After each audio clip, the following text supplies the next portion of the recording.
Nunca pensé que escucharía esas palabras saliendo de la boca del abogado.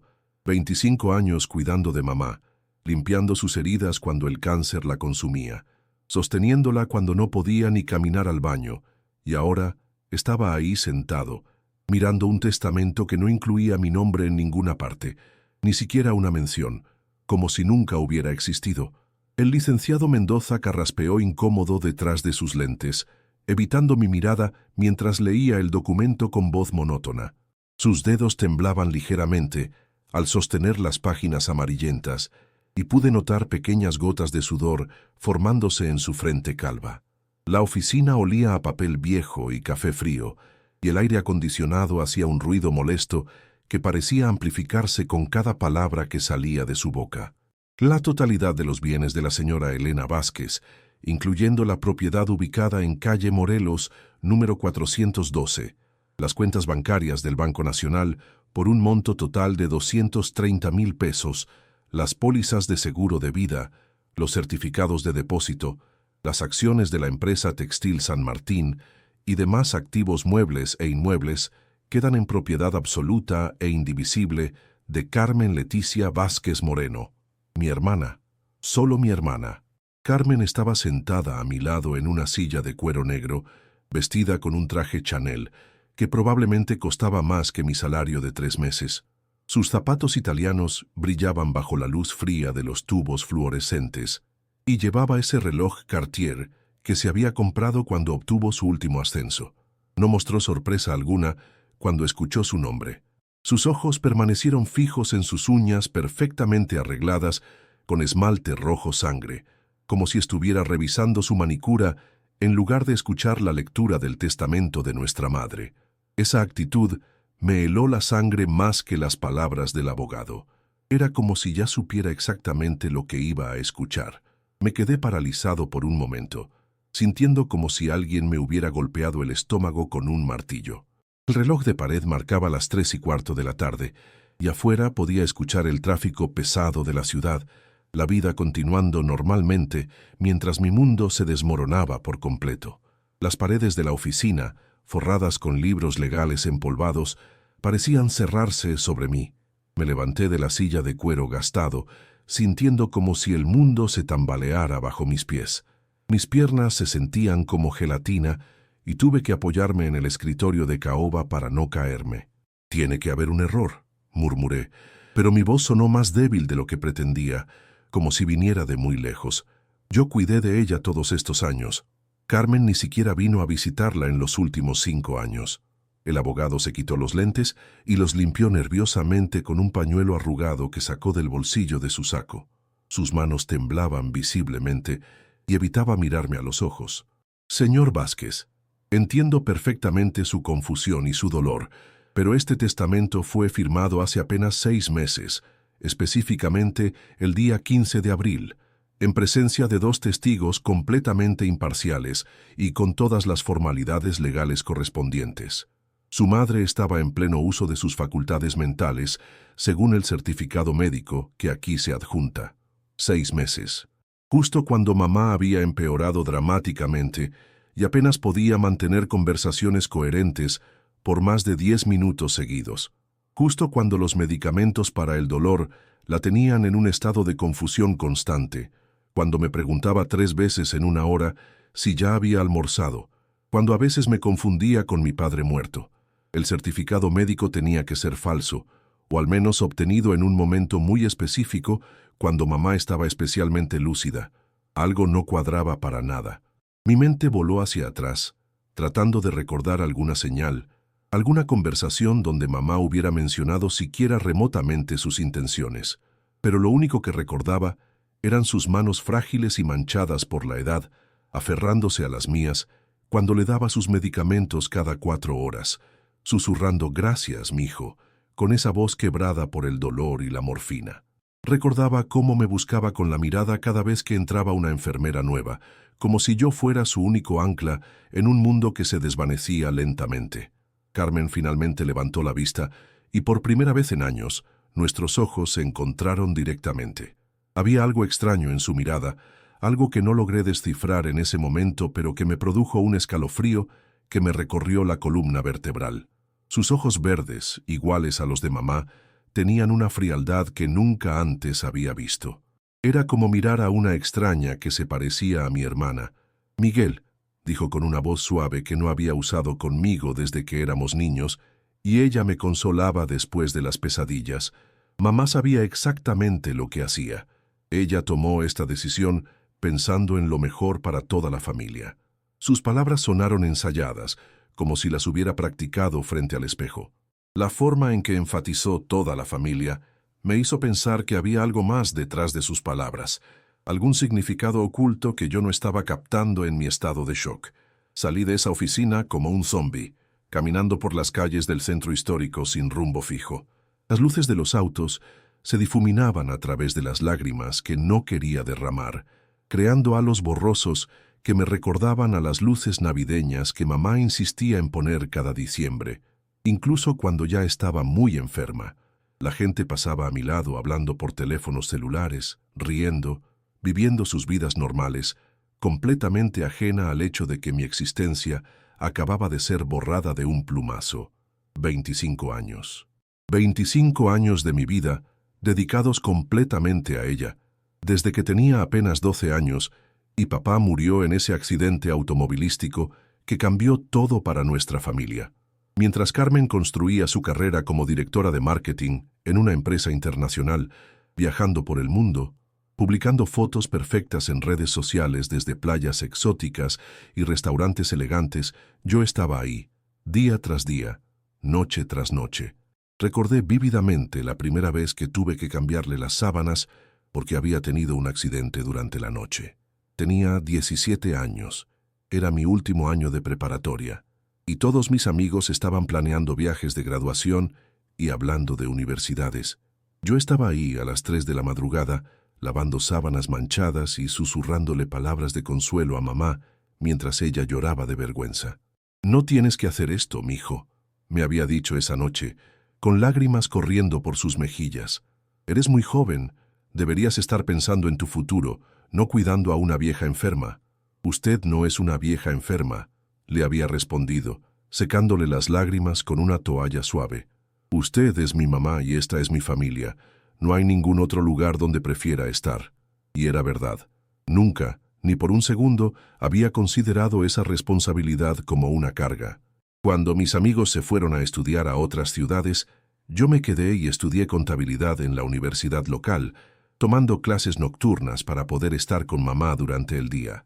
Cuando Carmen se graduó de la universidad y se mudó a la capital para perseguir su carrera, yo me quedé. No era que no hubiera tenido oportunidades. Había recibido una beca completa para estudiar en el Instituto Tecnológico de Monterrey, una oportunidad que cualquier joven de nuestra situación económica habría tomado sin pensarlo 2 veces, pero rechacé la beca porque significaba estar lejos de casa durante 4 años y mamá me necesitaba. Carmen había estado furiosa cuando se enteró. «Estás desperdiciando tu vida», me había gritado durante una de sus pocas visitas navideñas. «Mamá va a estar bien, puede contratar una enfermera. Tú tienes que pensar en tu futuro». «Mi futuro está aquí», le había respondido, y había sido completamente honesto. No podía imaginarme despertando cada mañana sin ver su sonrisa, sin prepararle su desayuno favorito, sin escuchar sus historias sobre los viejos tiempos. Durante los primeros años después de la muerte de papá, mamá había estado relativamente bien. Tenía diabetes, pero era controlable con medicamentos y una dieta cuidadosa. Yo había aprendido a cocinar comidas especiales para diabéticos. Había memorizado los horarios de sus medicinas. Había convertido el monitoreo de su azúcar en sangre en una rutina tan natural como cepillarme los dientes. Pero cuando cumplió 60 años, empezaron los problemas cardíacos. Primero fueron solo palpitaciones ocasionales, luego vinieron los desmayos. Recuerdo vívidamente la primera vez que la encontré inconsciente en el piso de la cocina, con la tetera todavía silbando en la estufa. El pánico que sentí en ese momento fue indescriptible. Pensé que la había perdido, que había llegado demasiado tarde. Los doctores dijeron que necesitaba cirugía de corazón abierto. Era riesgosa a su edad, pero sin ella tenía tal vez 6 meses de vida. Carmen vino para la cirugía. Tomó una semana de vacaciones de su trabajo importante. y se quedó en el hospital durante la operación. Pero en cuanto mamá estuvo estable, se fue de vuelta a su vida. Yo me quedé. Durante los 3 meses de recuperación, dormí en una silla junto a su cama de hospital casi todas las noches. Las enfermeras me conocían por mi nombre, me traían café y me decían que fuera a casa a descansar, pero yo no podía dejarla sola. Tenía pesadillas sobre despertarme y encontrarla muerta, sobre no estar ahí cuando más me necesitara. Fue durante esa recuperación que conocí a Rosa. Era una enfermera veterana, con más de 30 años de experiencia, y tenía una manera especial de tratar a los pacientes que los hacía sentir como si fueran parte de su propia familia. Mamá se había encariñado mucho con ella, y Rosa parecía tener un cariño especial por nosotros. Su hijo es especial, le había dicho a mamá una tarde mientras yo estaba durmiendo en la silla. En todos mis años aquí, he visto muchas familias, pero nunca he visto un amor tan puro como el que este muchacho le tiene a usted. Mamá me había contado esa conversación más tarde, con lágrimas en los ojos. Rosa tiene razón, mijo. Eres mi ángel guardián. Después de la cirugía del corazón vinieron 3 años relativamente buenos. Mamá pudo volver a caminar, a cocinar ocasionalmente, incluso a salir al jardín a cuidar sus flores. Fueron los mejores años que habíamos tenido desde la muerte de papá. Viajamos juntos a la playa, por primera vez en décadas. Fuimos a ver obras de teatro en el centro cultural. Cenamos en restaurantes bonitos para celebrar sus cumpleaños. Carmen visitaba tal vez 2 veces al año, siempre con prisa, siempre con su teléfono sonando constantemente con llamadas de trabajo. Traía regalos caros que mamá nunca usaba, perfumes franceses que le daban alergia, bufandas de seda que guardaba en el armario porque eran demasiado elegantes para el uso diario. Era como si Carmen comprara regalos para la persona que creía que debería ser nuestra madre, no para la persona que realmente era. Mamá nunca se quejaba de las visitas breves de Carmen, pero yo podía ver la tristeza en sus ojos cuando mi hermana se iba. Está muy ocupada, me decía siempre, como si tratara de convencerse a sí misma. Tiene responsabilidades importantes. Luego llegó el cáncer. Fue como si Dios hubiera decidido que mamá no había sufrido suficiente en su vida. Empezó como un pequeño bulto en su seno derecho que ella había ignorado durante meses, porque tenía miedo de lo que pudiera significar. Cuando finalmente la convencí de ir al doctor, ya se había extendido a los ganglios linfáticos. El oncólogo fue brutalmente honesto. Con tratamiento agresivo, quimioterapia y radiación, podríamos darle tal vez 2 años más. Sin tratamiento, tiene tal vez 6 meses. Mamá quería rechazar el tratamiento. Ya he vivido lo suficiente, mijo, me dijo esa noche en casa, después de la cita con el oncólogo. No quiero pasar mis últimos meses sintiéndome enferma por la quimioterapia, pero yo la convencí de intentarlo. Lucharemos juntos, le dije, como siempre hemos hecho. No voy a dejar que se rinda. La quimioterapia fue brutal. Mamá perdió todo su cabello hermoso, ese cabello plateado que siempre había cuidado con tanto esmero. Perdió peso hasta verse esquelética, y había días en que no podía retener ni un vaso de agua, pero nunca se quejaba, incluso en sus peores días. Cuando la veía vomitando violentamente después de cada sesión de quimio, me sonreía y me decía, «Gracias por estar aquí, mijo». Carmen vino a visitarla 2 veces durante el año y medio que duró el tratamiento. La primera vez fue justo después del diagnóstico, y se quedó exactamente 3 días. Lloró mucho, se tomó selfies con mamá para recordar estos momentos y luego se fue prometiendo que vendría más seguido. No volvió hasta 6 meses después, cuando mamá ya estaba en las etapas finales. Durante esos 18 meses de tratamiento, yo me convertí en enfermero, cocinero, chofer, psicólogo y mejor amigo de mamá. Aprendí a administrar medicamentos intravenosos, a cambiar vendajes, a reconocer los signos de infección. Convertí la sala de estar en un cuarto de hospital improvisado, con una cama de hospital que renté, un tanque de oxígeno y todos los medicamentos organizados en un sistema de cajas que habría impresionado a cualquier farmacéutico. Las noches eran las más difíciles. Mamá tenía pesadillas terribles, efectos secundarios de los medicamentos para el dolor. Gritaba en sueños, llamando a papá, preguntando por Carmen. Yo dormía en un colchón en el piso junto a su cama para poder estar ahí inmediatamente cuando me necesitara. Miguel, me había dicho una noche, después de una pesadilla particularmente mala. ¿Alguna vez te arrepientes de haberte quedado conmigo, de no haber vivido tu propia vida? Mamá, le había respondido, tomando su mano frágil entre las mías, esta es mi vida. Usted es mi vida. Todo lo que soy, todo lo que he llegado a ser es gracias a usted. No cambiaría ni un solo día de estos años que hemos pasado juntos. Y era verdad. Había tenido oportunidades románticas a lo largo de los años, mujeres maravillosas que entendían mi situación y estaban dispuestas a ser parte de nuestra pequeña familia. Pero siempre llegaba un punto en que se daban cuenta de que mamá sería siempre mi prioridad número uno, y eso era demasiado para la mayoría de las personas. Hubo una mujer en particular, Patricia, con la que estuve cerca de casarme. Era enfermera, entendía perfectamente mi dedicación a mamá, e incluso había comenzado a ayudarme con algunos de los cuidados. Pero cuando mamá empeoró y necesité estar con ella las 24 horas del día, Patricia me dio un ultimátum. Miguel, entiendo que amas a tu madre, pero también necesitas vivir tu propia vida. Si no puedes hacer espacio para una esposa, entonces tal vez no estás listo para el matrimonio. Había sido una decisión difícil, pero al final no fue realmente una decisión.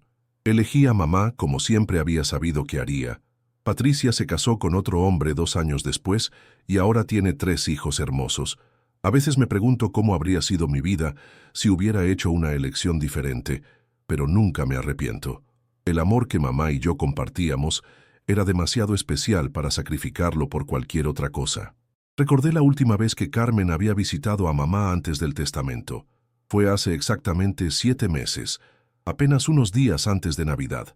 Llegó en su auto BMW nuevo, vestida con un abrigo de piel que probablemente costaba más que lo que yo ganaba en un año.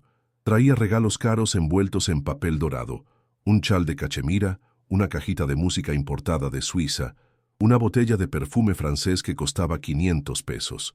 Pero lo que más me dolió fue ver cómo Carmen reaccionó cuando vio el estado físico de mamá, el shock en su rostro, la forma en que retrocedió involuntariamente cuando mamá trató de abrazarla. Mamá pesaba tal vez 40 kilos en ese momento, tenía la piel amarillenta por los medicamentos y llevaba un pañuelo colorido para cubrir su cabeza calva. Carmen claramente no se había preparado para ver a nuestra madre en ese estado. Durante toda la visita, Carmen mantuvo una distancia física de mamá. Se sentaba en el sillón del otro lado de la sala en lugar de en el sofá junto a ella. Cuando mamá le extendía la mano, Carmen la tomaba brevemente y luego encontraba una excusa para levantarse y caminar por la habitación. Era doloroso de ver.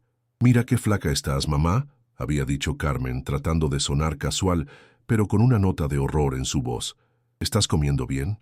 ¿Miguel te está cuidando apropiadamente?» La pregunta me había molestado profundamente. Como si después de todos esos años, Carmen dudara de mi capacidad para cuidar de mamá. Como si el estado de mamá fuera resultado de negligencia de mi parte y no de una enfermedad terminal que estaba ganando la batalla, a pesar de todos nuestros esfuerzos. «Miguel me cuida mejor que cualquier hospital», había respondido mamá firmemente. «No sé qué haría sin él». Carmen había tomado varias fotos durante la visita, la mayoría selfies de ella misma con mamá en el fondo.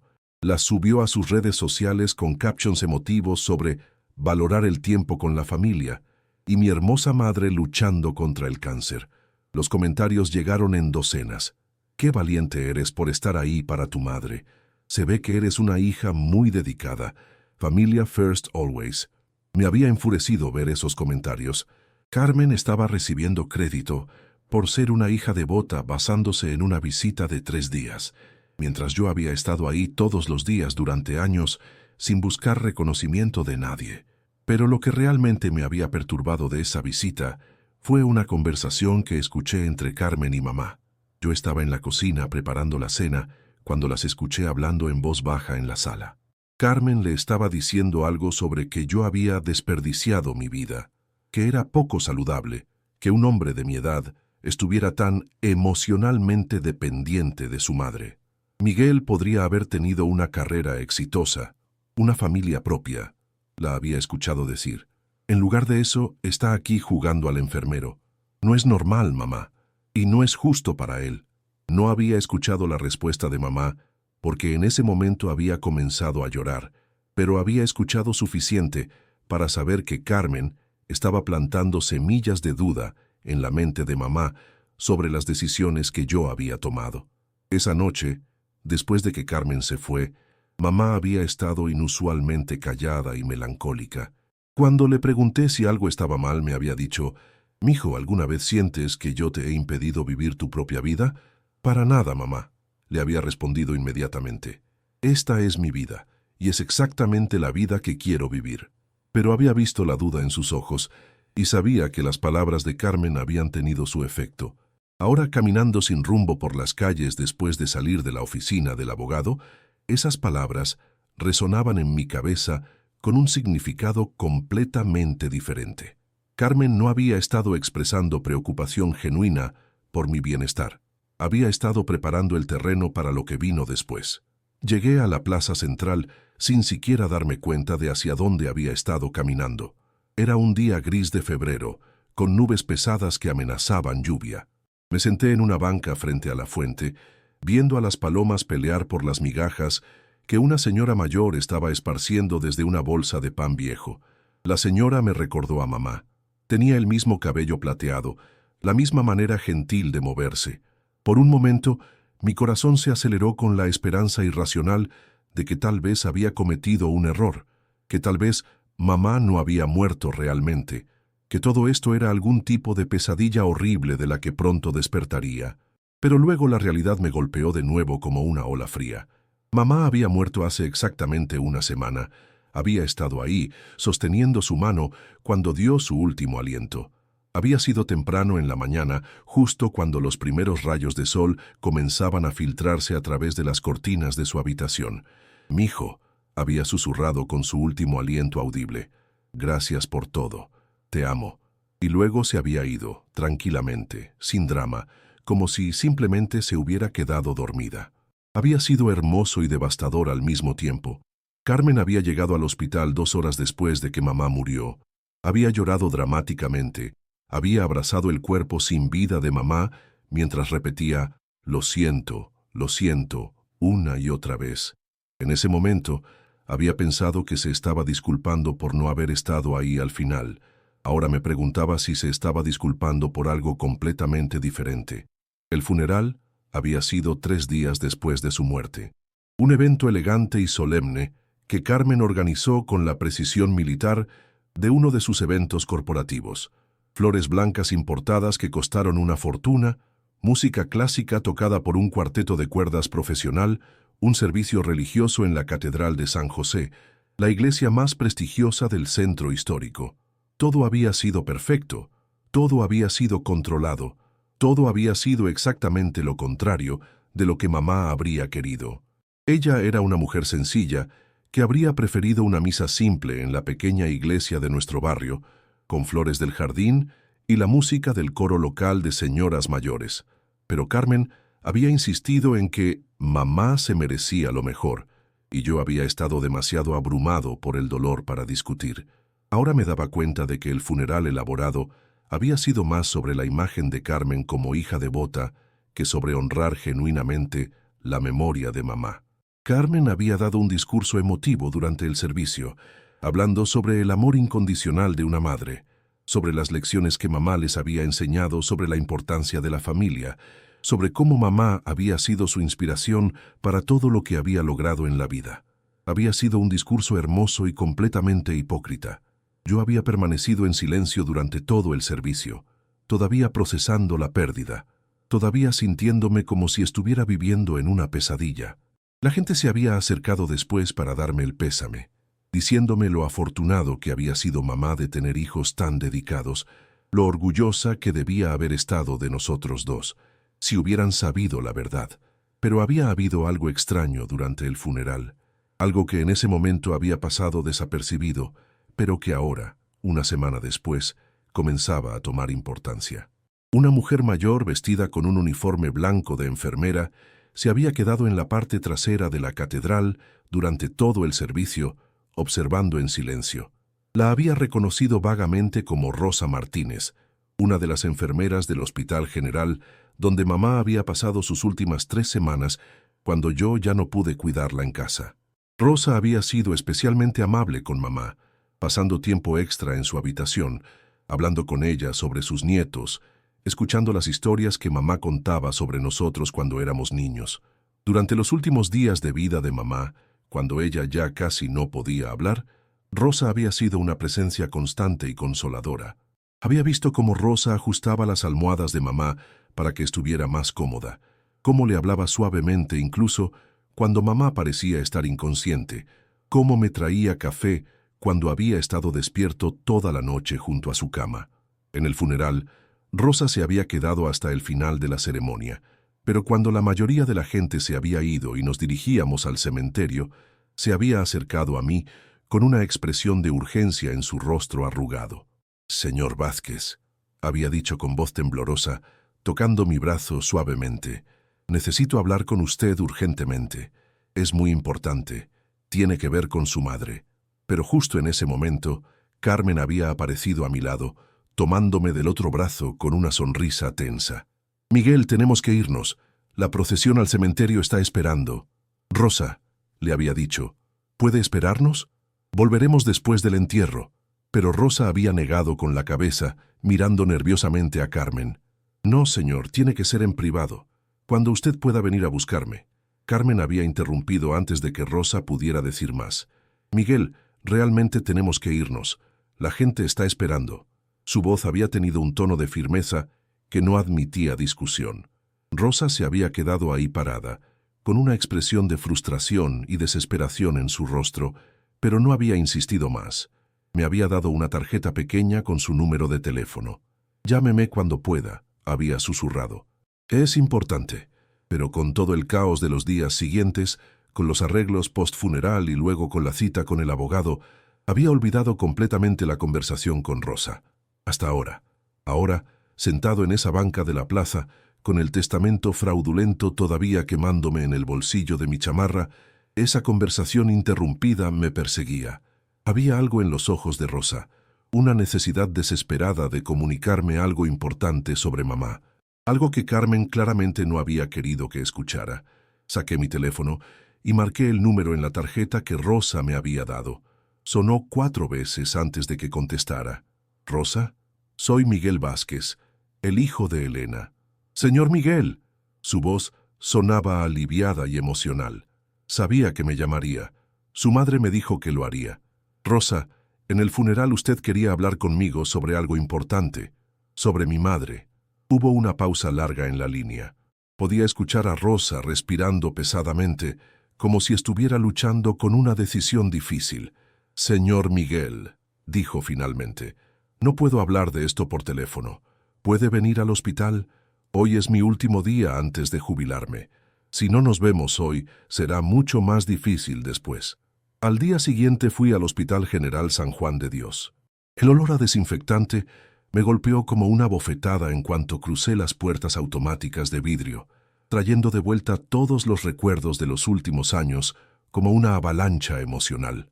Había pasado tanto tiempo en esos pasillos que conocía cada grieta en las paredes de color verde hospital, cada mancha en el linóleo gastado, cada sonido desde el zumbido de las máquinas hasta el eco de los pasos en los corredores largos.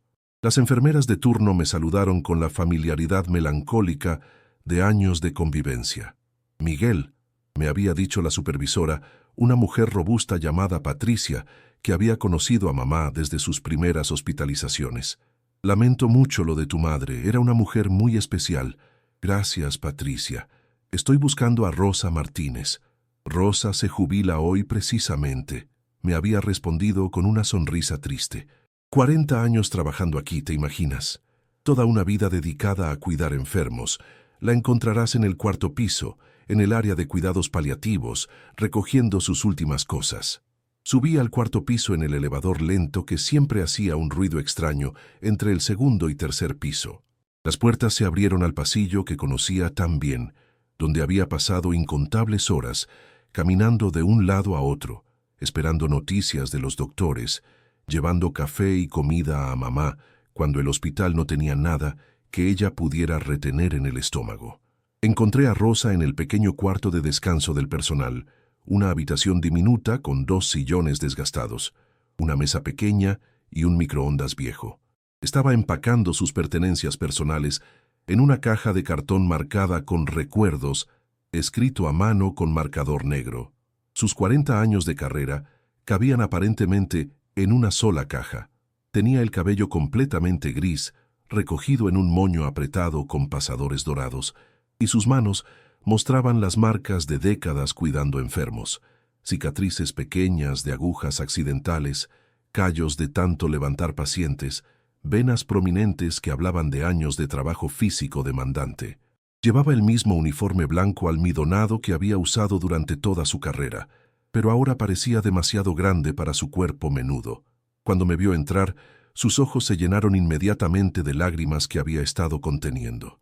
Dejó caer una taza de café con el logo del hospital que tenía en las manos, y el líquido marrón se derramó sobre algunos papeles en la mesa.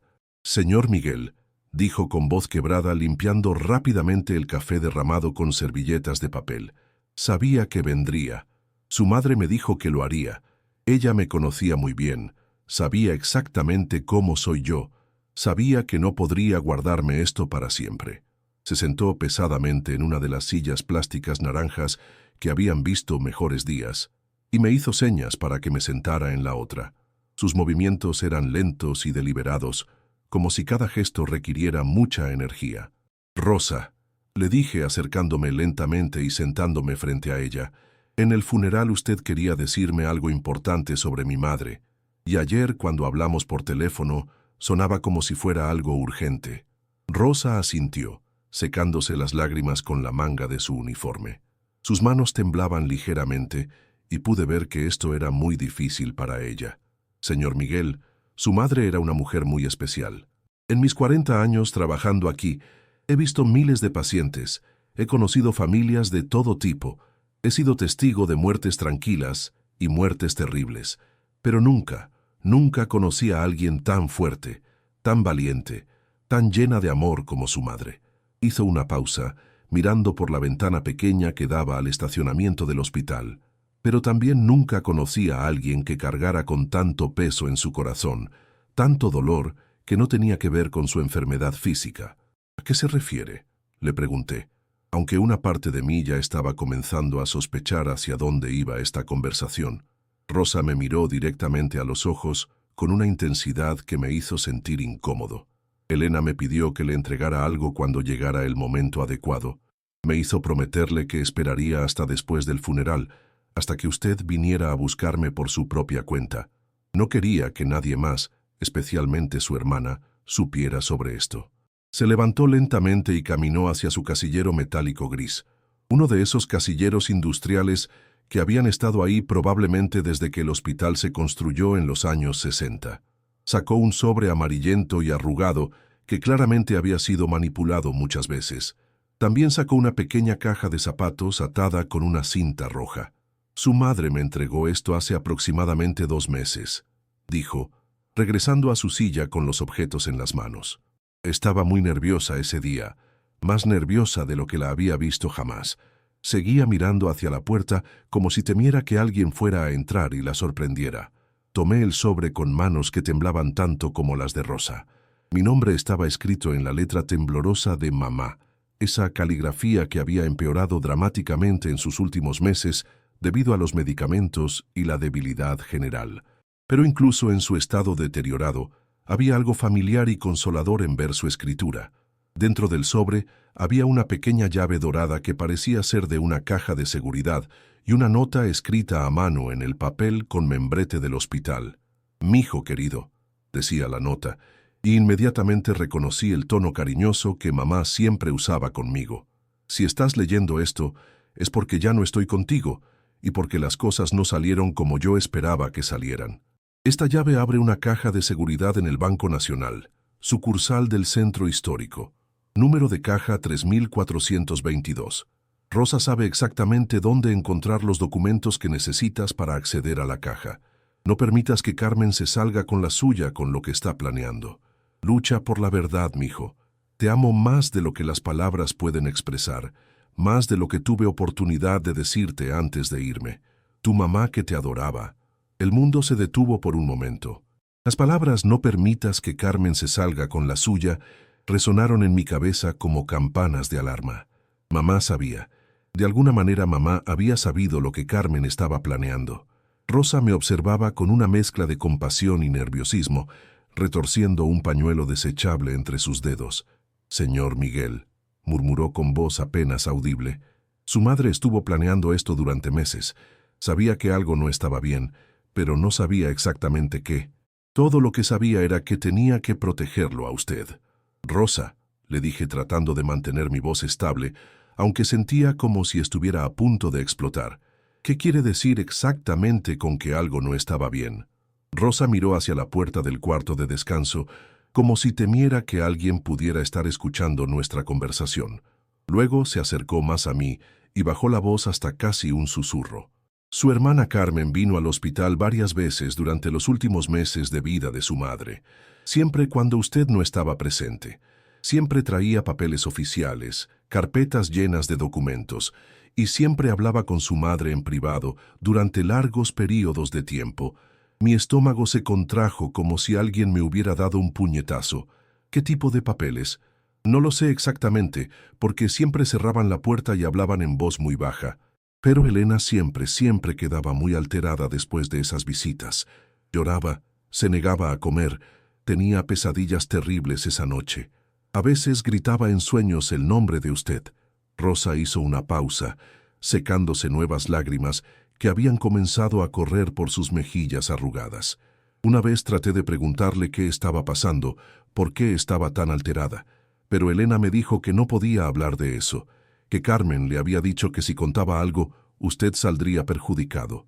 La sangre se me heló en las venas.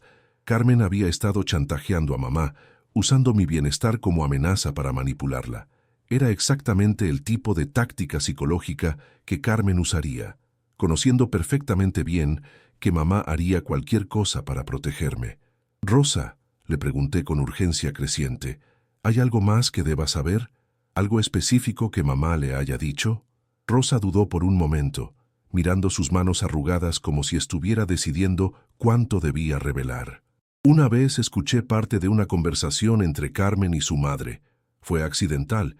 Yo estaba cambiando las sábanas de la cama del lado y no podía evitar escuchar». «¿Qué escuchó?» «Carmen le estaba diciendo algo sobre que usted había desperdiciado completamente su vida cuidándola, que merecía hacer algo por sí misma, por una vez en la vida. Le decía que usted estaría mucho mejor sin la carga de la casa y todas las responsabilidades económicas que vendrían después de su muerte». Rosa pausó mirándome con ojos llenos de compasión, pero lo que más me impactó fue cuando Carmen le dijo: «Miguel es demasiado bueno para su propio bien, mamá. Nunca va a hacer lo que es mejor para él a menos que alguien más tome esas decisiones por él. Si usted realmente lo ama, lo liberará de todas estas responsabilidades para que pueda empezar una vida nueva». Sentí como si me hubieran abofeteado. Carmen había manipulado magistralmente los instintos protectores de mamá, presentando su plan para robar mi herencia como si fuera un acto de amor maternal. Había convertido el mayor acto de egoísmo en algo que sonaba como generosidad. ¿Y cómo respondió mi madre?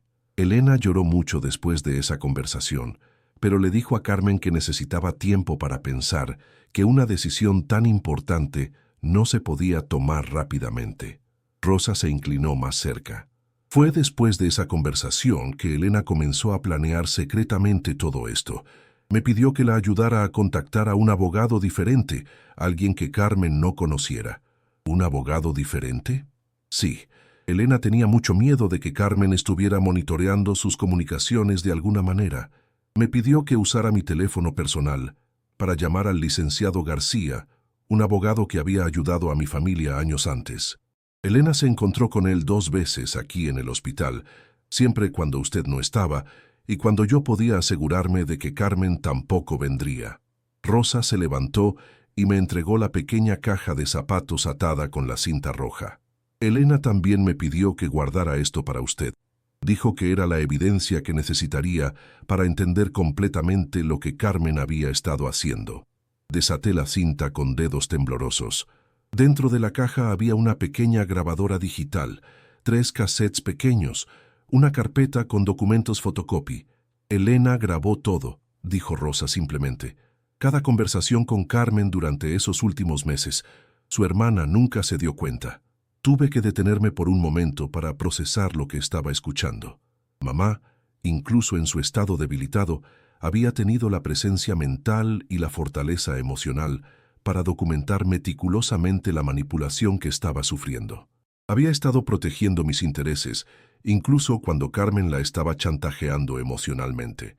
«Rosa», le dije, «¿mamá le dijo por qué estaba haciendo todo esto en secreto? ¿Por qué no me contó lo que estaba pasando?» Rosa suspiró profundamente, como si hubiera estado cargando con esta información durante mucho tiempo. Elena me dijo que Carmen la había amenazado específicamente con alejarlo a usted de ella si contaba algo sobre estas conversaciones. Carmen le dijo que tenía contactos en servicios sociales y que podía hacer que lo declararan mentalmente incompetente para cuidar de un adulto mayor. La crueldad de esa amenaza me golpeó como un rayo. Carmen sabía exactamente cuáles eran los miedos más profundos de mamá, que yo pudiera ser separado de ella, que nuestro vínculo pudiera ser roto por autoridades externas, que ella pudiera ser vista como una carga que me estaba dañando psicológicamente. Además, continuó Rosa, Carmen le dijo que si ella no cooperaba voluntariamente, Carmen contrataría abogados para declararla mentalmente incompetente y tomar control de sus finanzas de todas maneras. Le dijo que el proceso legal sería humillante y público, y que usted sufriría viendo a su madre siendo declarada incapaz. Era una estrategia perfectamente calculada. Carmen había atacado cada una de las vulnerabilidades emocionales de mamá.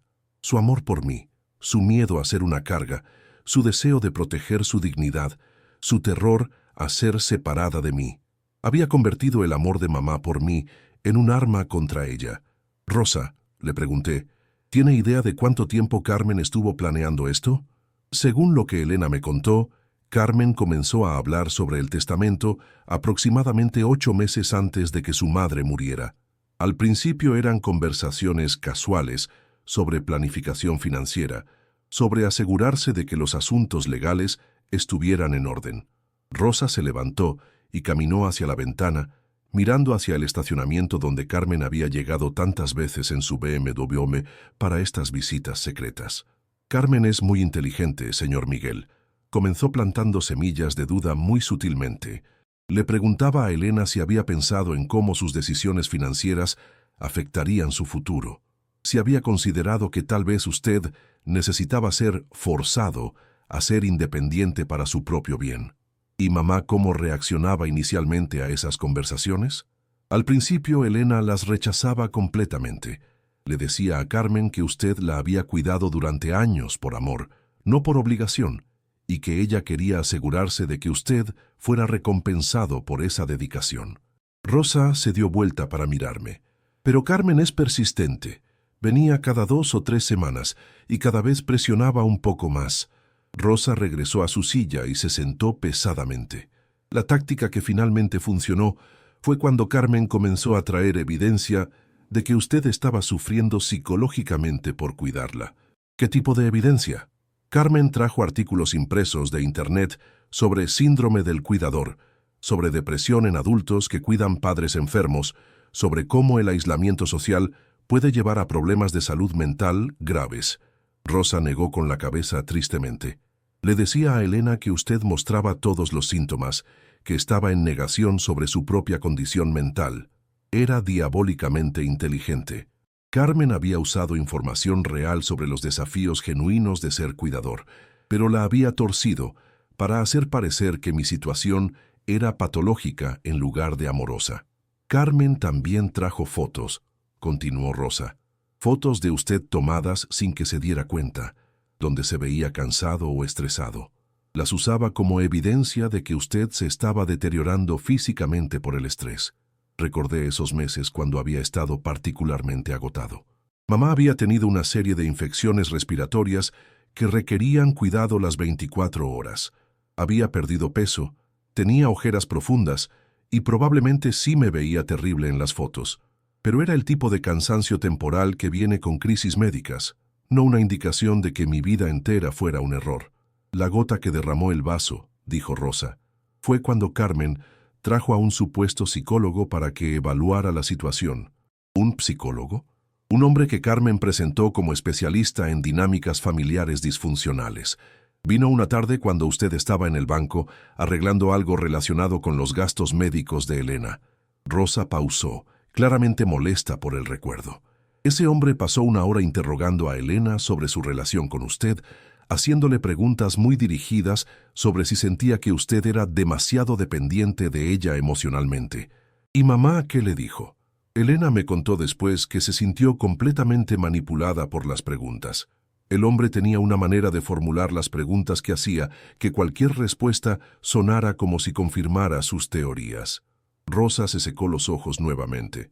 Al final de la sesión, el hombre le dijo a Carmen delante de Elena que la situación mostraba patrones clásicos de codependencia y que usted necesitaba intervención profesional urgente. Sentí náuseas físicas. Carmen había construido un caso completamente falso contra mí, usando profesionales corruptos o incompetentes, y había usado ese caso para aterrorizar a mamá, haciéndola creer que nuestro amor mutuo era algún tipo de enfermedad mental. Rosa, le pregunté, ¿mamá alguna vez creyó realmente esas acusaciones? Rosa negó con la cabeza enfáticamente. En su corazón, Elena sabía que todo era mentira. Pero Carmen la tenía tan asustada sobre las posibles consecuencias legales, tan preocupada por su bienestar futuro, que comenzó a dudar de sus propios instintos. Fue entonces cuando decidió grabar las conversaciones. Exactamente. Elena me dijo, Rosa, no sé qué es verdad y qué es mentira anymore, pero voy a documentar todo para que Miguel pueda decidir por sí mismo cuando yo ya no esté. Rosa se levantó y me entregó una carpeta adicional que había estado en su casillero. Estas son copias de todos los documentos que Carmen trajo durante sus visitas. Elena me pidió que fotografiara todo con mi teléfono cuando Carmen no estaba mirando. Abrí la carpeta y encontré fotos de documentos legales, evaluaciones psicológicas falsas, artículos de Internet resaltados estratégicamente, e incluso recibos de pagos hechos al supuesto psicólogo que había evaluado nuestra situación. Uno de los documentos me heló la sangre. Era un contrato con una empresa de cuidado de ancianos, ya firmado por Carmen, para tomar control completo de los cuidados de mamá. Según el contrato, Carmen habría movido a mamá a una instalación de cuidado especializado y habría prohibido mis visitas excepto bajo supervisión profesional. Carmen tenía todo planeado, murmuré, revisando los documentos. No solo quería la herencia, quería separarnos completamente. Sí, confirmó Rosa. Elena estaba aterrorizada de que Carmen cumpliera estas amenazas. Por eso, finalmente aceptó cambiar el testamento públicamente. Pero al mismo tiempo, estaba preparando secretamente toda esta evidencia para usted. Levanté la grabadora digital, sintiendo su peso en mis manos. ¿Cuántas conversaciones grabó? Según Elena, todas las conversaciones importantes durante los últimos 4 meses de su vida. También grabó varias confesiones para usted, explicando exactamente lo que estaba pasando y por qué se sintió obligada a tomar las decisiones que tomó. Rosa se acercó y puso su mano arrugada sobre la mía. Señor Miguel, su madre quería que supiera que cada día hasta el final, su mayor preocupación era protegerlo a usted. Todo lo que hizo, incluso acceder a cambiar el testamento, fue porque creía que era la única manera de mantenerlo a salvo de Carmen. Guardé todos los documentos y la grabadora en la caja de zapatos. Tenía evidencia suficiente para destruir completamente el caso de Carmen, pero también tenía algo más valioso, la confirmación de que mamá nunca había dudado realmente de nuestro amor mutuo. Rosa, le dije, no sé cómo agradecerle todo lo que hizo por mamá y todo lo que está haciendo por mí ahora. No necesita agradecerme nada, respondió con una sonrisa triste. Elena era especial. En 40 años de carrera, nunca había visto un amor tan puro como el que ustedes dos se tenían. Ella sabía que Carmen estaba equivocada sobre todo, pero tenía tanto miedo de las consecuencias que sintió que no tenía opción. Rosa me acompañó hasta la salida del hospital. En la puerta, me dio un abrazo fuerte que olía a desinfectante hospital y a decades de compasión profesional. Miguel, me dijo, Su madre me pidió que le dijera algo específico si alguna vez llegaba este momento. ¿Qué? Ella dijo, dile a Miguel que el tiempo que pasamos juntos fueron los años más felices de mi vida. No porque estuviera enferma, sino porque pude ver todos los días la clase de hombre maravilloso en el que se había convertido mi hijo. Rosa pausó, secándose lágrimas nuevas, y también dijo, dile que cuando encuentre estas grabaciones, no quiero que se sienta culpable por perseguir justicia. Carmen necesita enfrentar las consecuencias de sus acciones, no por venganza, sino porque es la única manera de que pueda convertirse en una mejor persona. Esa tarde fui directamente al Banco Nacional en el centro histórico. El edificio era una estructura clásica de los años 30, con columnas de mármol y techos altos que hacían eco de cada paso. La sección de cajas de seguridad estaba en el sótano, un área que siempre me había parecido inquietantemente silenciosa. La empleada del banco, una mujer mayor con anteojos que colgaban de una cadena dorada, revisó mis documentos de identificación y la llave que Rosa me había entregado. Caja número 3422, confirmó. Esta cuenta fue abierta hace aproximadamente 3 meses por la señora Elena Vázquez. 3 meses, justo cuando Carmen había intensificado su campaña de manipulación. La caja de seguridad era de tamaño mediano, pero contenía documentos que cambiaron completamente mi comprensión de los últimos meses de vida de mamá. Había un testamento diferente, fechado apenas un año antes de su muerte, donde mamá me dejaba la casa y la mitad de sus ahorros, mientras que Carmen recibiría la otra mitad. Era una distribución justa que reflejaba tanto mi dedicación como cuidador, como el estatus de Carmen como hija. También había cartas escritas a mano dirigidas a mí, explicando en detalle cada aspecto de la manipulación de Carmen. Mamá había documentado fechas, conversaciones específicas, y hasta había incluido copias de los recibos de los pagos que Carmen había hecho al falso psicólogo. Pero lo más impactante eran las grabaciones de audio. Había una pequeña grabadora digital con más de 20 horas de conversaciones grabadas, desde las primeras sugerencias sutiles de Carmen hasta las amenazas explícitas de los últimos meses. No me atreví a escuchar las grabaciones en el banco. Volví a mi pequeño departamento, ese lugar que había sido mi refugio durante todos los años que había cuidado a mamá. Era un espacio modesto, una recámara, una salita pequeña, una cocina que apenas cabía una persona. Había vivido ahí durante más de una década porque había dedicado todo mi tiempo libre y la mayoría de mis recursos económicos a cuidar de mamá. Me senté en mi viejo sillón reclinable, el mismo donde me había quedado dormido tantas noches después de días de 18 horas en el hospital con mamá. Tenía la grabadora en las manos, temiendo lo que podría escuchar, pero sabiendo que necesitaba conocer toda la verdad. Presioné el botón de reproducir en la primera grabación. La voz de mamá llenó la habitación, débil pero clara. Miguel, mi amor, si estás escuchando esto es porque las cosas salieron exactamente como Carmen planeó y el testamento falso fue leído. Quiero que sepas que el testamento que probablemente escuchaste no refleja en absoluto mis verdaderos deseos o sentimientos. Hubo una pausa larga y pude escuchar su respiración laboriosa. Incluso en las grabaciones podía sentir el esfuerzo que le costaba hablar durante sus últimos meses. Mijo, quiero que entiendas algo muy importante. Nunca, ni por un segundo dudé de las decisiones que tomaste al cuidarme. Nunca creí que desperdiciaste tu vida. Al contrario, los años que pasamos juntos después de que tu papá murió fueron los más felices de mi vida entera. Tuve que detener la grabación. Las lágrimas corrían por mi rostro mientras la rabia crecía en mi pecho como un fuego descontrolado.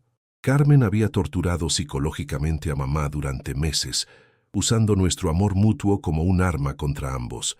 Cuando logré calmarme lo suficiente, continué escuchando. Mijo, tu hermana cambió mucho a lo largo de los años. El dinero y el éxito la convirtieron en alguien que ya no reconozco como la niña que crié. Pero también creo que hay algo más profundo pasando con ella. Está desesperada por algo. Tiene algún tipo de problema que no me ha contado. Mamá había sido perceptiva hasta el final. Incluso mientras Carmen la manipulaba, había reconocido que había algo más detrás de la crueldad de mi hermana. Carmen me dijo cosas terribles sobre ti, mijo. Me dijo que eras un fracasado, que había desperdiciado su vida cuidándome en lugar de hacer algo productivo. Me dijo que yo te estaba arruinando la vida y que lo mejor que podía hacer por ti era liberarte de todas las responsabilidades. La voz de mamá se quebró y pude escucharla llorar suavemente. Pero yo sabía la verdad. Sabía que tú me cuidabas por amor genuino, no por obligación o por algún tipo de enfermedad mental como Carmen insistía. Sabía que Carmen solo quería el dinero y la propiedad. Había más grabaciones, muchas más. Mamá había documentado sistemáticamente cada visita de Carmen, cada nueva táctica de manipulación, cada amenaza escalada. En una de las grabaciones más perturbadoras, podía escuchar a Carmen gritándole a mamá: «Está bien, mamá. Si no quieres hacer esto por las buenas, lo haremos por las malas. Tengo todos los documentos necesarios para declararla mentalmente incompetente, y Miguel será declarado un cuidador abusivo que la está manteniendo aislada de su familia». La voz de mamá en esa grabación era apenas un susurro aterrorizado. «Carmen, por favor, no lastimes a Miguel. Él no ha hecho nada malo. Miguel es un hombre de 35 años que nunca ha tenido una relación seria porque está obsesionado con su madre. Es enfermo, mamá, y si usted realmente lo amara, lo liberaría de esta situación tóxica». Era brutal escuchar cómo Carmen había distorsionado mi amor por mamá, convirtiéndolo en algo patológico y vergonzoso. Había tomado la decisión más pura de mi vida y la había pintado como una enfermedad mental. En otra grabación, Carmen había traído documentos de una casa de cuidado de ancianos. «Mire qué bonitas son las instalaciones, mamá. Tendrá su propia habitación, comidas preparadas por chefs profesionales, actividades sociales con otras personas de su edad. Ya no será una carga para Miguel». «Yo no soy una carga para Miguel», había respondido mamá con más fuerza de la que había mostrado en meses. «Miguel me cuida porque me ama, y yo lo amo a él». «Ese es exactamente el problema», había gritado Carmen. «Es una relación codependiente y enferma. Miguel necesita terapia profesional y usted necesita cuidado profesional». Pero las grabaciones más devastadoras eran las que Carmen había hecho sin saber que estaba siendo grabada. En una de ellas, escuché a Carmen hablando por teléfono con alguien, probablemente un abogado, discutiendo estrategias para acelerar el proceso si mamá no cooperaba voluntariamente. «Si la vieja no firma el Nuevo Testamento pronto, tendremos que proceder con el plan B», había dicho Carmen. «Tengo suficiente documentación médica para argumentar demencia, y mi contacto en servicios sociales puede testificar sobre el ambiente inapropiado en el que Miguel la está manteniendo». Era una conspiración completa. Carmen no estaba actuando sola. Tenía una red de cómplices profesionales dispuestos a falsificar documentos y testimonios. En la última grabación personal de mamá para mí, su voz era apenas audible, pero sus palabras fueron como un bálsamo para mi alma herida. «Miguel, mi hijo del corazón, quiero que sepas que si pudiera vivir mi vida de nuevo, no cambiaría ni un solo día de los años que pasamos juntos después de la muerte de tu papá. Fuiste mi compañía, mi fortaleza, mi razón para seguir luchando cuando el dolor era insoportable». Hizo una pausa larga y pude escuchar el equipo médico funcionando en el fondo. «Carmen cree que el amor es debilidad, que cuidar de alguien significa sacrificar tu propia vida, pero ella está equivocada. El amor es la única cosa que hace que la vida valga la pena, y el amor que tú y yo compartimos es la mayor riqueza que he tenido jamás. Cuando ya no esté contigo», continuó, «quiero que vivas tu vida plenamente. Encuentra el amor romántico si es posible. Persigue tus sueños profesionales. Sé feliz.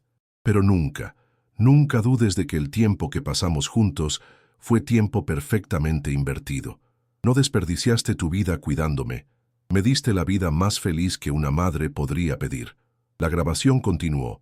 «Y mijo, cuando encuentres toda esta evidencia, no quiero que sientas culpa por usarla contra Carmen. Ella necesita enfrentar las consecuencias de lo que ha hecho. No por venganza, sino porque es la única manera de que pueda examinar sus acciones y tal vez convertirse en una mejor persona». Al final, había una última instrucción. «Todo está documentado, mijo. Cada mentira, cada manipulación, cada amenaza. Rosa tiene más documentos, y el licenciado García tiene copias de todo». Carmen pensó que era más inteligente que una vieja enferma, pero subestimó a su madre. Pasé toda esa noche escuchando las grabaciones y revisando los documentos. La manipulación de Carmen había sido sistemática, calculada y despiadada. Había explotado cada vulnerabilidad emocional de mamá, había usado mi amor por ella como un arma y había construido una red de mentiras tan elaborada que habría sido imposible de detectar sin esta evidencia. Pero también había algo más en las grabaciones. Carmen claramente estaba desesperada por dinero, por razones que iban más allá de la simple codicia. En varias conversaciones telefónicas que mamá había logrado grabar, Carmen mencionaba problemas financieros serios, algo sobre devolver dinero prestado y evitar una investigación. La mañana siguiente, contraté a un abogado especializado en impugnación de testamentos. El licenciado Herrera era un hombre serio de unos 50 años, con una reputación sólida y una oficina impresionante en el distrito financiero de la ciudad. Cuando le mostré toda la evidencia que mamá había recopilado, su reacción fue inmediata. «Señor Vázquez», me dijo después de revisar las grabaciones y documentos durante más de 2 horas, «esto no es solo una impugnación de testamento. Esto es un caso criminal de fraude, manipulación de adulto mayor y posiblemente extorsión. ¿Qué tan sólido es nuestro caso? Con esta evidencia es prácticamente imposible que perdamos».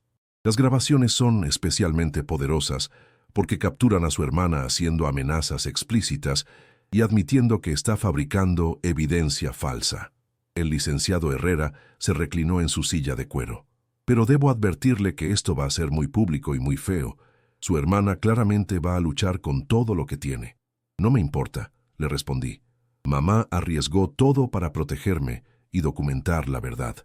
No voy a desperdiciar su sacrificio». El licenciado Herrera sonrió por primera vez desde que había llegado. «Entonces procedemos. Voy a contactar al fiscal del distrito sobre los aspectos criminales y, mientras tanto, presentaremos la impugnación civil del testamento». Carmen no se esperaba que yo tuviera pruebas. La demanda legal la tomó completamente por sorpresa. Cuando mi abogado la contactó para informarle sobre la impugnación del testamento, su reacción fue inmediata y reveladora. En lugar de mostrar sorpresa o confusión, como habría sido natural si hubiera sido inocente, inmediatamente contrató al bufete de abogados más caro de la ciudad. Pero lo que realmente confirmó su culpabilidad fue su primera respuesta legal.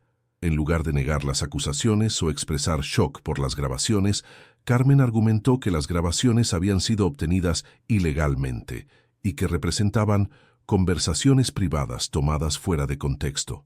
Su estrategia legal reveló que sabía exactamente de qué grabaciones estábamos hablando, lo que significaba que sabía que había estado siendo grabada durante sus manipulaciones. Alguien inocente habría preguntado qué grabaciones, cuándo fueron hechas, qué decían exactamente. El proceso legal fue agotador emocionalmente, pero teníamos evidencia abrumadora. Rosa testificó sobre las visitas secretas de Carmen al hospital, sobre el estado emocional alterado en el que quedaba mamá después de esas conversaciones. Otros empleados del hospital corroboraron su testimonio, incluyendo doctores que habían notado el deterioro emocional de mamá durante los últimos meses. El licenciado García, el abogado que había redactado el testamento verdadero, testificó sobre las sesiones con mamá.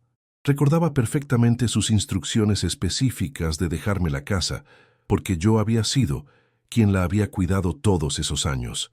También testificó que mamá había estado mentalmente lúcida durante esas sesiones, completamente capaz de tomar decisiones legales. Pero lo que realmente destruyó el caso de Carmen fue cuando encontramos al supuesto psicólogo que había evaluado nuestra situación.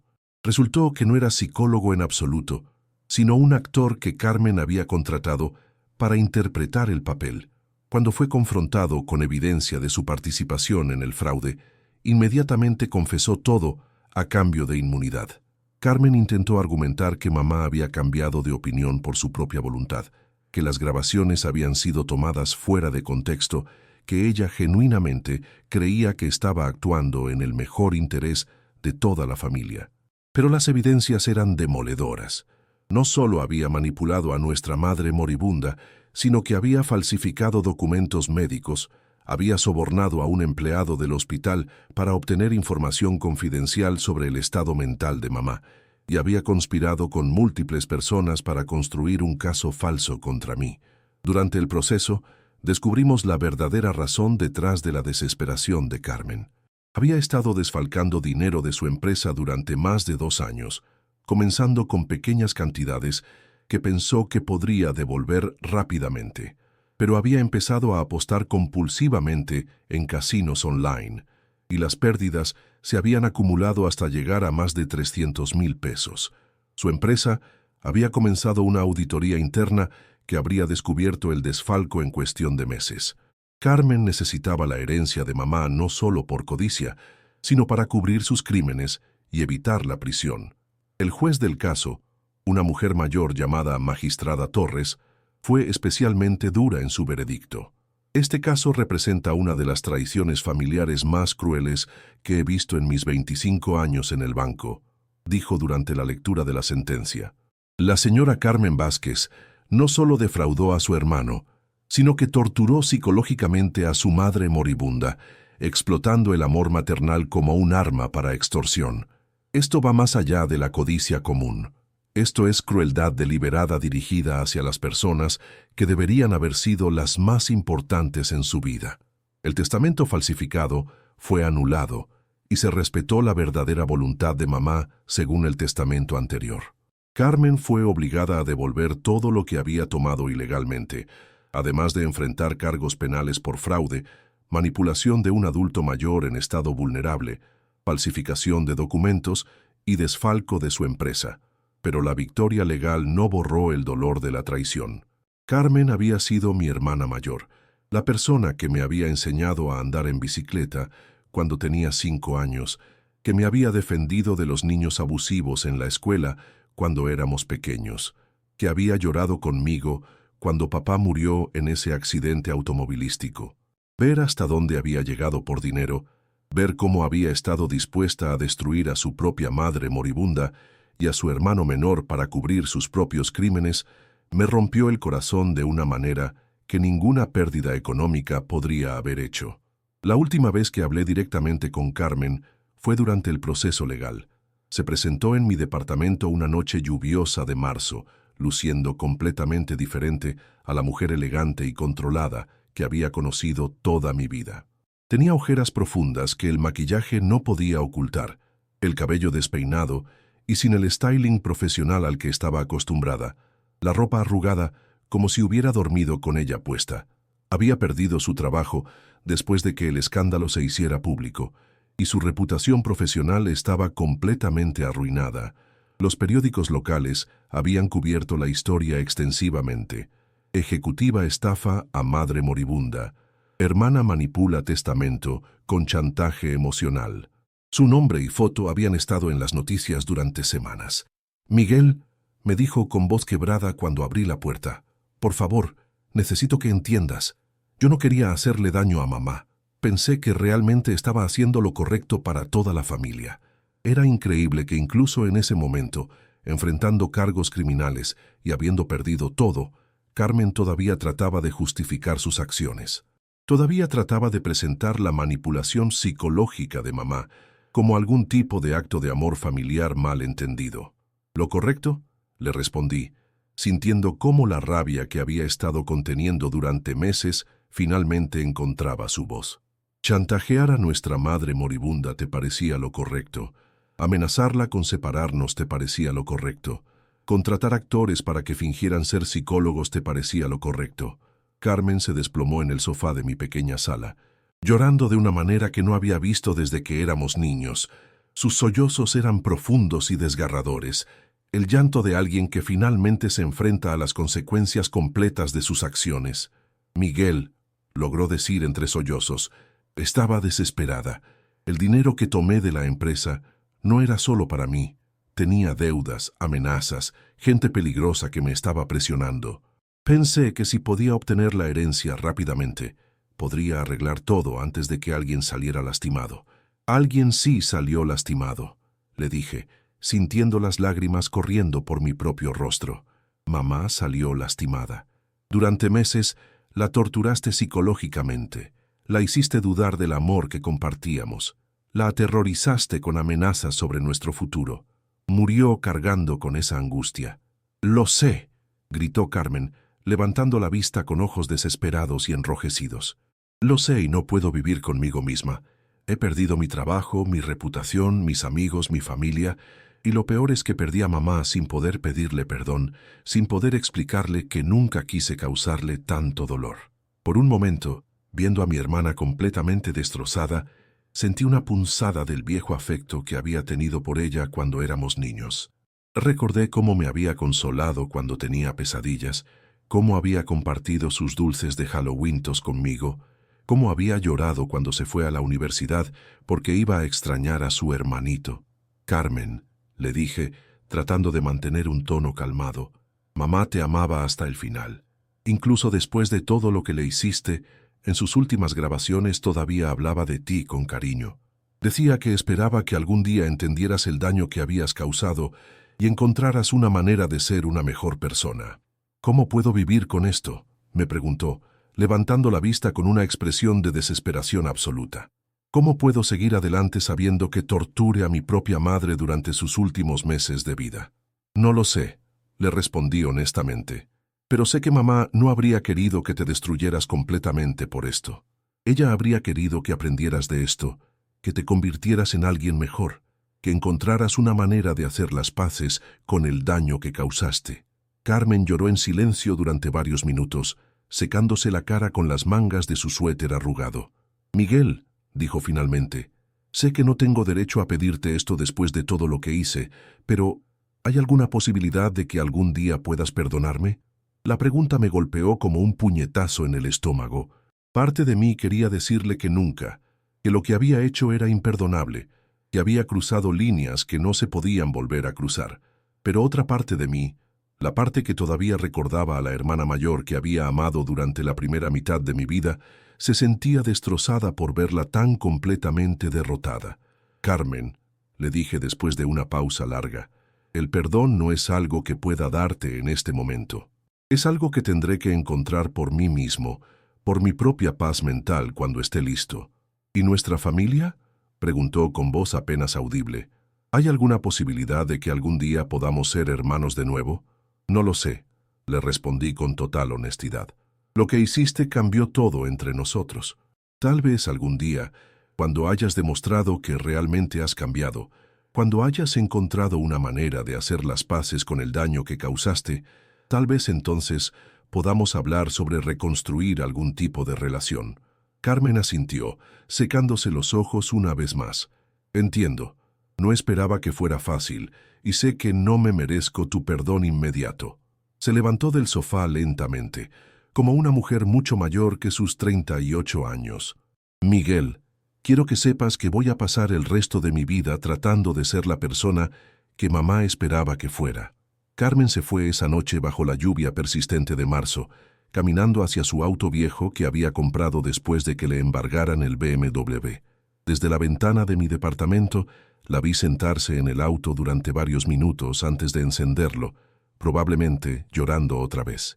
No he vuelto a saber de ella directamente desde entonces, pero Rosa me contó que Carmen se había mudado a Guadalajara, donde había encontrado un trabajo modesto como recepcionista en una clínica dental. Según Rosa, Carmen había comenzado a asistir a terapia psicológica y a reuniones de apostadores anónimos, tratando de entender y superar las adicciones y problemas emocionales que la habían llevado a hacer lo que hizo. También me enteré a través de conocidos mutuos que Carmen había comenzado a hacer trabajo voluntario en un asilo de ancianos los fines de semana, ayudando a cuidar a pacientes que no tenían familia. Era, supongo, su manera de tratar de hacer las paces con el daño que había causado a mamá. Ahora han pasado 3 años desde que murió mamá, 2 años y medio desde que se resolvió el caso legal. Vivo en la casa donde crecimos, la casa donde cuidé a mamá durante tantos años. Cada habitación está llena de recuerdos. La cocina donde le preparaba sus comidas especiales, cuando perdió el apetito debido a la quimioterapia. La sala donde veíamos sus telenovelas favoritas cada tarde. El dormitorio donde sostuve su mano durante sus últimas noches. Al principio estar en esa casa me dolía profundamente. Todo me recordaba su ausencia. La silla donde solía sentarse a tejer, la cama donde murió tranquilamente esa mañana de febrero, el jardín donde cultivaba sus flores favoritas, hasta que se volvió demasiado débil para caminar afuera.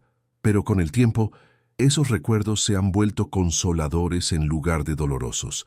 Puedo sentir su presencia en cada rincón, su amor en cada objeto que tocó, su sabiduría en cada decisión que tomó. Es como si la casa misma fuera un abrazo continuo de su memoria. He convertido su antiguo dormitorio en una oficina donde trabajo como contador independiente, algo que siempre quise hacer pero nunca pude mientras la cuidaba. Irónicamente, Carmen había tenido razón sobre una cosa. Yo había puesto mi vida profesional en pausa para cuidar de mamá, pero no lo veía como un sacrificio, lo veía como la inversión más importante que había hecho jamás. Ahora trabajando desde casa, puedo ganar lo suficiente para mantener la casa y aún tener tiempo para las cosas que realmente me importan. He comenzado a hacer trabajo voluntario en el mismo hospital donde mamá pasó sus últimos días, ayudando a familias que están pasando por situaciones similares a las que nosotros vivimos. Rosa me visita ocasionalmente, aunque ya está oficialmente jubilada. Se ha convertido en algo así como una figura materna para mí, alguien que entiende profundamente el amor que le tenía a mamá y el dolor de su pérdida. Me cuenta historias sobre otros pacientes que ha cuidado a lo largo de los años, sobre familias que se han unido en los momentos difíciles y otras que se han desintegrado por la codicia y el egoísmo. Su madre era especial, me dijo durante una de sus visitas más recientes, mientras tomábamos café en la cocina donde mamá solía preparar sus famosos tamales para las fiestas navideñas.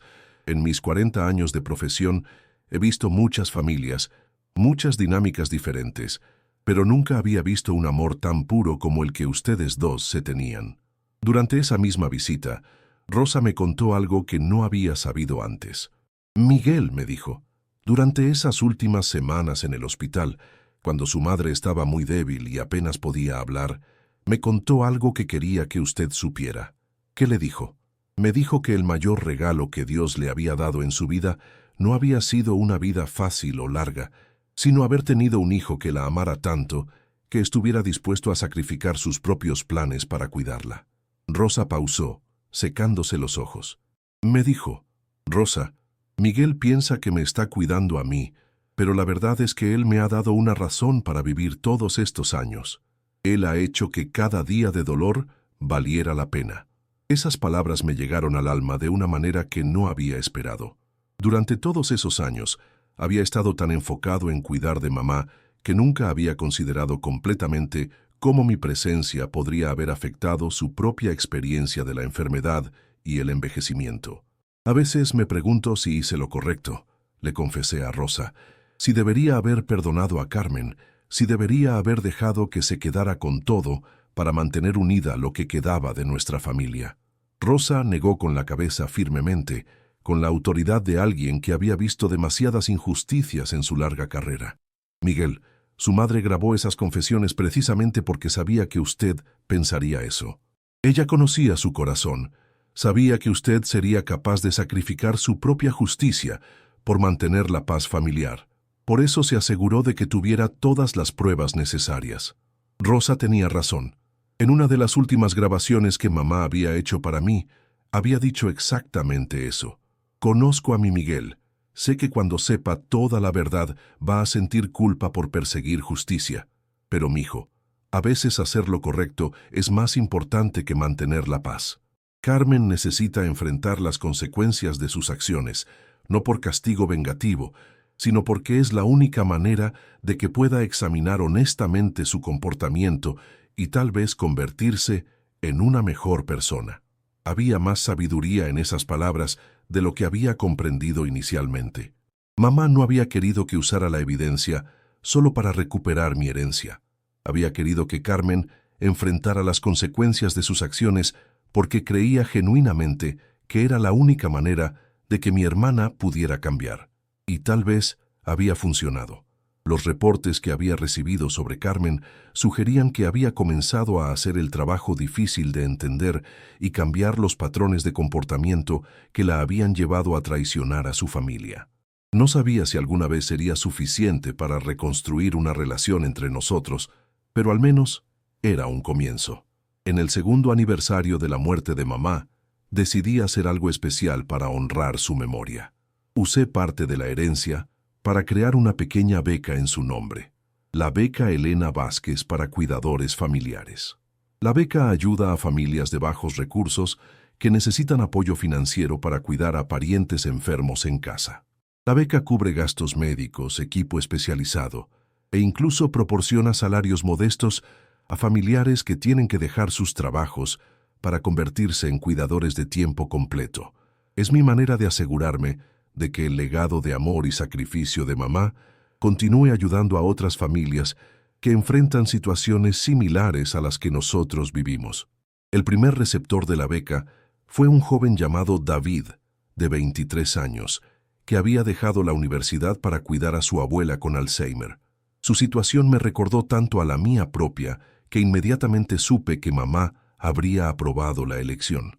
Señor Vázquez, me había dicho David cuando le entregué el primer cheque de la beca, no sabe lo que esto significa para mi familia. Estaba a punto de tener que internar a mi abuela en una institución porque ya no podíamos pagar sus medicamentos. Ver la gratitud en sus ojos me recordó por qué había sido tan importante para mí luchar por la justicia.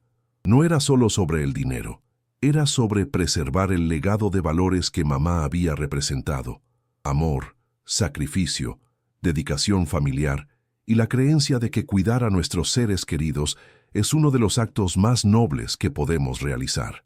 He empezado a salir romántica con alguien por primera vez en años.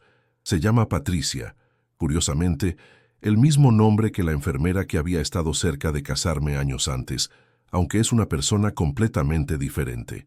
Esta Patricia es maestra de primaria, una mujer gentil de 32 años que entiende y respeta profundamente la dedicación que tuve hacia mamá. No veo tu tiempo cuidando a tu madre como años perdidos, me dijo durante una de nuestras primeras citas serias. Veo a un hombre que sabe cómo amar incondicionalmente, que entiende lo que significa el compromiso real. Esas son cualidades raras y hermosas. Patricia ha venido a la casa varias veces, y me conmueve ver cómo interactúa respetuosamente con los recuerdos de mamá. Toca gentilmente las fotos en las paredes, pregunta sobre las historias detrás de los objetos especiales y habla de mamá como si la hubiera conocido personalmente. Tu madre debe haber sido una mujer increíble, me dijo una tarde mientras estábamos sentados en el jardín donde mamá solía cultivar sus rosas, para haber criado un hijo tan dedicado y amoroso. Todavía no sabemos hacia dónde va nuestra relación, pero por primera vez en años puedo imaginar un futuro que incluye amor romántico y tal vez incluso una familia propia. No es que haya superado la pérdida de mamá o que haya seguido adelante de alguna manera simple. Es más que he aprendido a llevar su amor conmigo mientras construyo una vida nueva. Cada noche, antes de dormir, escucho una de las grabaciones que mamá hizo para mí. No las partes dolorosas sobre Carmen y la manipulación, sino las partes donde me habla de lo orgullosa que estaba de mí, de lo agradecida que se sentía por haber tenido un hijo que la amara tanto, de sus esperanzas para mi futuro. Miguel, dice su voz en una de mis grabaciones favoritas, esa voz que se había vuelto tan frágil hacia el final, pero que conservaba toda la calidez que había conocido durante toda mi vida. Quiero que sepas que los años que pasaste cuidándome fueron los más felices de mi vida entera. No porque estuviera enferma, sino porque pude ver todos los días la clase de hombre maravilloso en el que te habías convertido. Y luego añade algo que nunca falla en hacerme llorar, pero son lágrimas de gratitud en lugar de tristeza. Eres gentil sin ser débil, compasivo sin ser ingenuo, sacrificado sin ser mártir. Eres exactamente la clase de hombre que una madre sueña que su hijo llegue a ser. Y cuando ya no esté contigo, quiero que vivas tu vida plenamente, que encuentres el amor, que persigas tus sueños, que seas feliz. Pero nunca, nunca dudes de que el tiempo que pasamos juntos fue tiempo perfectamente invertido. El amor que nos tuvimos fue real, fue puro, y nadie puede quitárnoslo jamás. Esa es la verdadera herencia que me dejó mamá. No la casa, aunque estoy agradecido de tenerla. No el dinero, aunque me ha permitido crear la beca y estabilizar mi futuro. La verdadera herencia es la certeza absoluta de que fui amado completamente y de que ese amor valió cada sacrificio que hice. Carmen puede haber intentado robármelo todo, la casa, el dinero, incluso la dignidad de mamá en sus últimos meses. Pero hay riquezas que están más allá del alcance de los abogados corruptos y los documentos falsificados. El amor que mamá y yo compartimos, los recuerdos que construimos juntos, las lecciones que me enseñó sobre la compasión y el sacrificio, la fuerza que encontré en cuidarla, esas son riquezas que nadie puede robar. Al final, ese es el mensaje que quiero que la gente entienda de nuestra historia. No es una historia sobre herencias robadas o hermanas traicioneras, aunque esos elementos están ahí. Es una historia sobre el poder transformador del amor incondicional, sobre la dignidad que viene de cuidar a nuestros seres queridos y sobre cómo las personas que amamos nunca realmente nos dejan mientras llevemos su amor en nuestros corazones. Mamá murió hace 3 años, pero en muchas maneras importantes nunca se fue. Su voz todavía me guía cuando tengo que tomar decisiones difíciles. Su ejemplo todavía me inspira cuando enfrento desafíos. Su amor todavía me sostiene cuando el mundo se siente demasiado duro o cruel, y cuando miro hacia el futuro, hacia la posibilidad de matrimonio con Patricia, hacia el crecimiento de la beca que creé en nombre de mamá, hacia todos los años que tengo por delante para vivir los valores que mamá me enseñó. No siento que esté siguiendo adelante de alguna manera que la deje atrás. Siento que estoy llevando su amor conmigo hacia todo lo que viene después, honrando su memoria no solo recordándola, sino viviendo del tipo de vida llena de amor, servicio y dedicación familiar que ella valoraba más que cualquier cosa material. Mientras escribo estas últimas líneas en la sala, donde solíamos ver telenovelas juntos, puedo casi escuchar su voz en el viento que entra por la ventana, susurrando las palabras que solía decirme todas las noches cuando era niño y que siguió diciéndome hasta sus últimos días conscientes. Que Dios te bendiga, mijo, que tengas sueños bonitos, y sé que, sin importar lo que el futuro me depare, esa bendición me acompañará siempre. Porque el amor verdadero, el tipo de amor que mamá y yo compartimos, no termina con la muerte. Se convierte en parte de quien somos, en la fuerza que nos impulsa hacia adelante, en la luz que ilumina nuestro camino hacia todo lo que viene después. Esa es la herencia real que Carmen nunca pudo tocar, la riqueza que ningún documento legal puede transferir o robar. Y por eso, a pesar de todo el dolor y la traición que hemos enfrentado, puedo decir con completa certeza que soy el hombre más rico del mundo.